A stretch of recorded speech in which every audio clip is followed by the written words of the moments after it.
Well, look at a Mexican like Cain Velasquez. He's a rare dude, one of the 240-pound ultra athlete, who moves fast. He fucking moves fast. Dude. His doubles fast as fuck. What if he went to boxing and became the world heavyweight champion in boxing? There's nobody out there. Oh, right? I bet he could do it. Well, I don't know, man. If he'd have to deal with the Klitschko's, but I think he's one of those guys that there's a few guys where their mind is so fucking strong, their work ethic is so strong, and their ability to pull shit off.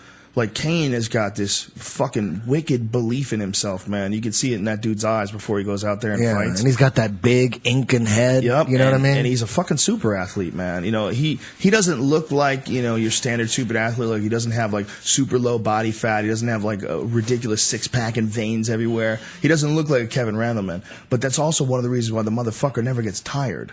That guy never gets tired. No one's got conditioning like Cain Velasquez. Yeah. I think that guy could do anything he wants. I think we're lucky to have him as a UFC heavyweight champion, but he would be whatever the fuck he wanted to be. If he wanted to play football, he'd be playing football. If he wanted to be a heavyweight boxer, he'd be a badass fucking heavyweight boxer. That guy's he's just a killer. There's certain dudes that are just killers. He should do like the cover of ESPN, like in a cholo outfit. Like all choloed out. It's just rare that Mexicans are that big. That's all just it is. Ride with it, go with it, with a baseball cap with the front flipped all the way up, like a suicidal tendency, dude. Hey, what do you think about Junior Dos Santos and Cain Velasquez? First of all, I think how amazing it is. Stop for a second and think of how many Mexicans are fucking badass fighters. Besides me, or counting everybody? You two, okay. along with you. I'm included? But let's include like the boxers. Like Julio Cesar Chavez. I mean, what that dude epitomized what like a badass Mexican boxer was. He would come out to the fucking mariachi music, and he had the flag on his fucking head, and he would just jack people. The days of Julio Cesar Chavez, man. Think about all the bad. I mean, it's amazing how many this Victor Ortiz kid. Think about how many people who are badass fighters are of Mexican descent.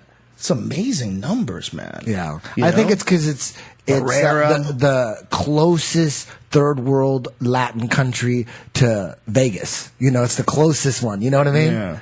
Because really, Mexicans, Guatemalans, El Salvadorians, Colombians, it's all the same shit. Come on. They're just closest. They're just the closest one to Las Vegas and L.A. Yeah. But, I love Mexico, and I'm Mexican in case you guys are all pissed off, but... there's those borders out there. It's all the same shit. Come on. It is, but the Mexicans figured out, especially in boxing, a way to be super fucking successful. I mean, you can't discount, and just say it's all the same shit, because Mexicans in particular have been really successful at boxing. They've brought up some incredible boxers out of Mexico. And they have the most loyal fans. Yeah. The Mexican fans are fucking nuts. Yeah, nuts. Eric Morales. Remember when that dude was on top? God damn. They go for the most Mexican, too, because when Julio Cesar Chavez was at his prime, when he fought Oscar De La Hoya, well, he was actually falling off his prime a little bit, and Oscar De La Hoya was rising. You had to choose a side. They all went with the most Mexican, and the most Mexican was Julio Cesar Chavez. He couldn't even speak a word of English. He was a beast. Yeah, he was a fucking beast. He would just body punch the fucking shit out of you. He'd just stay on top of you until he eventually just broke you down. I was a giant boxing fan before the UFC. I was just as a fanatic with boxing as I was for MMA or for UFC. I loved them both. I saw Oscar De La Hoya's first pro fight at the LA Forum. I was a huge fan, but I had to make a choice. Fuck. I chose Julio Cesar Chavez. I went to see Barrera fight live. I saw him fight live. It was in L.A. somewhere. I want to say it was a Staples Center, but it might have been before the Staples Center even existed. I don't know where the fuck I saw him. But I saw him fight some other dude, some black dude that was pretty good, but Barrera beat his ass. And we were all hanging out with Mexicans. It's me and my friend Terry Claiborne, who's a boxing coach. And we're all watching this like they were going fucking bananas. Yeah. When Barrera was going off, they were going fucking bananas. Boxing that's when the racism just fucking comes out, and it's okay. It's okay to be racist if there's boxing going on. Because when anytime a Mexican fought anybody else, I always went for the Mexican guy. Even if it wasn't Mexican, if he was Honduran and he was fighting a white guy, I'm going with the Latin guy. That's the closest thing to Mexico. It was okay. My best friend growing up, James, he was black. We were both into boxing.